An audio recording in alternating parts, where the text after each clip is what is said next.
Suppose I were to tell you there are things in this world that even your ancestors don't understand.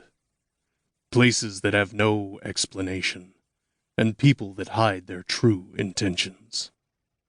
Suppose I were to tell you my story, one filled with the things that go bump in the night and thunder by day. I wonder if then I would be understood, perhaps even heralded as a hero. My name is Vex, and this is my side of the story. When the blue sunray struck my visor, I know it's time to rise. I glance up at the sun and feel it mock me as only my deceased sister had ever done. Another day, another monster to hunt. Perhaps today is the day my guts end up on the ground, and not my praise. That would be a perfectly viable solution to the mundane existence that has become my life. By the time the morning buzzer goes off, I'm already fully dressed in my battlesuit.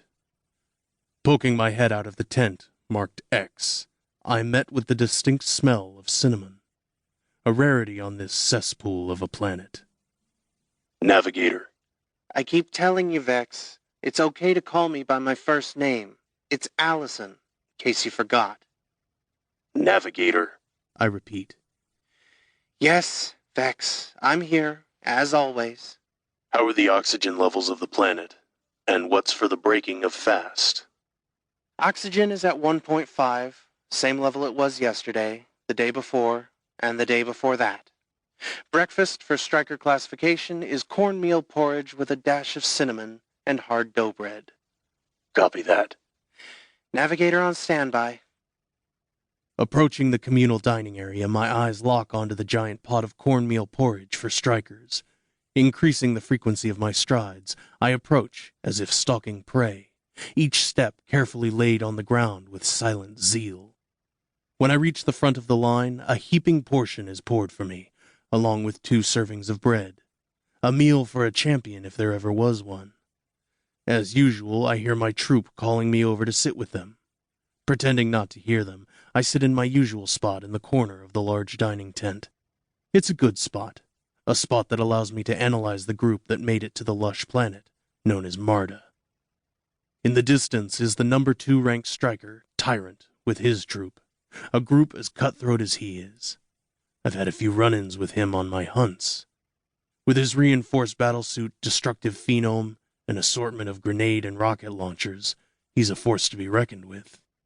I'm proud to say that I've stolen a couple of his kills. One would suppose that would make us rivals, though he doesn't pay me any mind most of the time.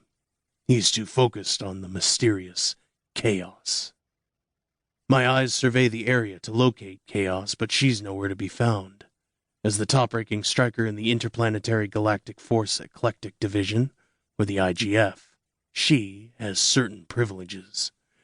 The first is to be served her breaking of the fast in her troops' quarters.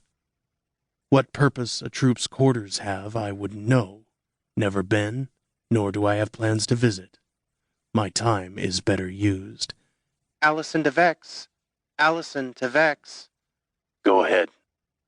An A-grade sea hound has been spotted approximately 15 kilometers northwest from your location. Conditions are highly hostile. We'll need underwater attachments. Copy that. And Vex. Yeah. Good luck. Yeah. Copy that. After activating the thrusters on my skyboard, I return to my tent to see that it has been ransacked for the 3rd time this year. Fortunately for me, my underwater attachments were left untouched. I'll have to track down the culprit one of these days, but right now the priority is keeping my rank on that leaderboard. While putting them on, I begin my journey towards the location of this new form of monster. How these monsters keep popping up, and why, no one knows. All I know is that it's my job to eliminate them as they appear. The navigator would have marked my hunting area on the map, so the other strikers know that it's my territory. To enter another striker's territory without permission usually activates a kill-on-sight protocol, not something someone wants on their back when hunting.